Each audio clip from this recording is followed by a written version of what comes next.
This is the San Francisco Center Mall, and depending on what news you watch, this mall is either dying or completely dead. But I don't believe it, so I'm gonna spend the day here. Rule number one, I have to be here from when it opens to when it closes. The mall just opened and it doesn't close till 8, so let's see if I can make it. So anything I eat has to come from this mall, and I need some coffee.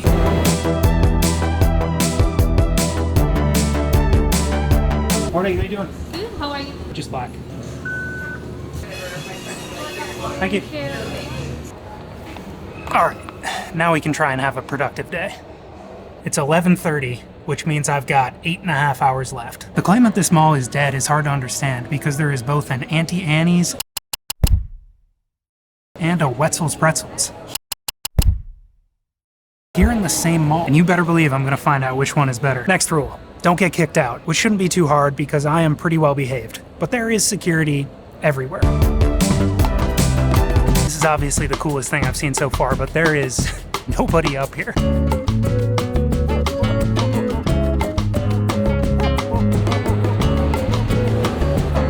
We talked about the rules. Let's talk a little bit about my goals. Goal number one, check out the mall, see what it has to offer. I think this used to be a movie theater or a buffet, but it is certainly not one now. Turns out the movie theater and everything that went along with it only closed a few months ago. They cited reasons that are pretty much the same as what we're going to see later. Shortly after filming this, a security guard did come up here and tell me to go somewhere else, although he didn't make me leave the mall entirely. He was friendly. Back in the day, apparently kids would spend their entire day in a mall. And if you've ever seen the movie Mallrats, you might know what I mean. But that movie is almost 30 years old, and we have come a long way since then. Not all hot dogs are savory. Goal number two, try not to get any copyrighted music in the background. Time for a side quest. Let's see if I can overcome my fear of escalators. Now, it's not that I'm afraid of escalators exactly. It's just that I've always had some difficulty getting on them. I rode a lot of escalators today, and I'm really not that much better at it than I was yesterday. Goal number three, make some new friends. You never know. Actually, you look like a big tourist, man. This guy says I look like a tourist, and that's probably because of the camera. Still, he was really nice. I'm counting him as a friend. This guy has been working in San Francisco for about 3 months. He came here from Istanbul, Turkey. And although San Francisco isn't doing so great these days, he's thrilled to be here. So he's a new friend. I spent a lot of time today talking to security guards, because it turns out hanging out in the mall all day is pretty boring. And they were all super nice. I'm counting them as friends. And goal number four, try not to get bored out of my mind. And I want to have a good day. Let's give it a shot.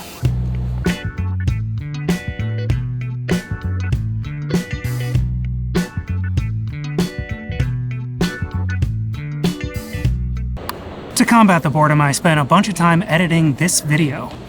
Yeah, the one you're watching right now. But let's see what this mall still has to offer. Bloomingdale's is the one remaining anchor tenant. Check out this kitchen, very nice. This Bloomingdale's is like every other Bloomingdale's, but just a little emptier. It's got a bunch of fancy stores inside of it too. Think you know what this is? For some reason the doors are closed everywhere. And that is of course to deter crime. I'm told this is fast fashion. This is just overpriced fast fashion. But they do have larger sizes if you're looking for that. These people actually sued the owners of the mall. They claim the owner wasn't adequately maintaining the space. Every dying mall has one of these. Apparently nobody wants to advertise in this mall. Hey, check that out. There are a bunch of stores, but it definitely feels empty. Though it is a Monday. Guess what? This is the only open store in this corner. The number of closed stores is kinda sad to see. This doesn't feel like a busy city mall. It feels very different. Sadly, the Mrs. Fields Cookies has closed, but you're probably better off shopping next door anyway.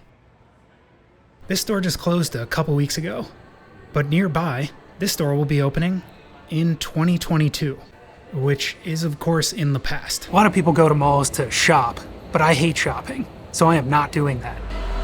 I guess we kind of have to.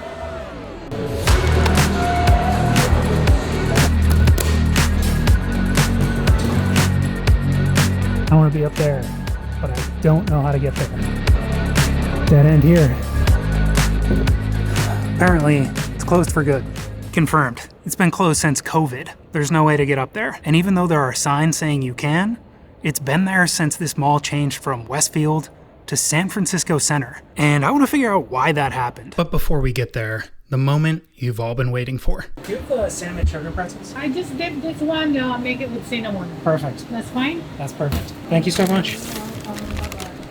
In my opinion, any mall with both an Auntie Anne's and a Wetzel's Pretzels is not a dead mall. Wetzel's Pretzels is more expensive, but they did put napkins in the bag. Auntie Anne's is what I grew up with, and they made this pretzel specially for me. Let's give it a try.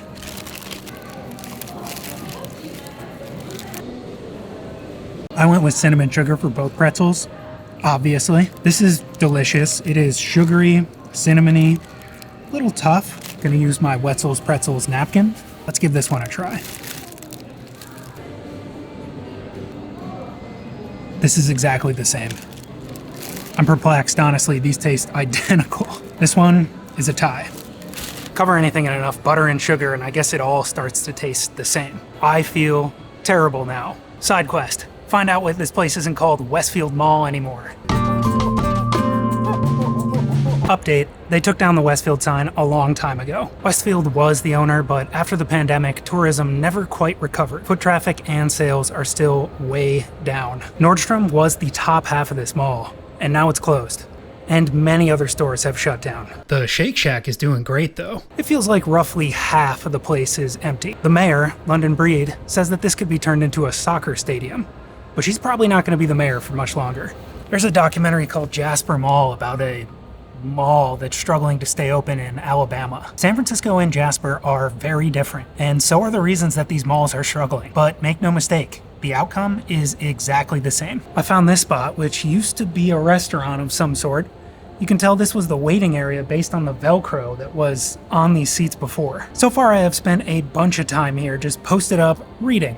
I just discovered this new to me author, Eric Larson, and I'm not a big history fan, but I cannot stop reading his books. Overall, I'm shocked by just how fine it is in this mall. There are security guards at every single store, and that's in addition to all the security guards moving around the entire building. This might be the safest place in San Francisco. There are still a bunch of stores that are open, so if you want to visit, this place isn't that bad. You could even spend the entire day here. Security just told me it's time to go home, and my goodness, am I grateful for that. I have been here for way too long. And if you spent this much time watching this video, I'm sure you will like these too. Thanks for watching. I'll see you next week.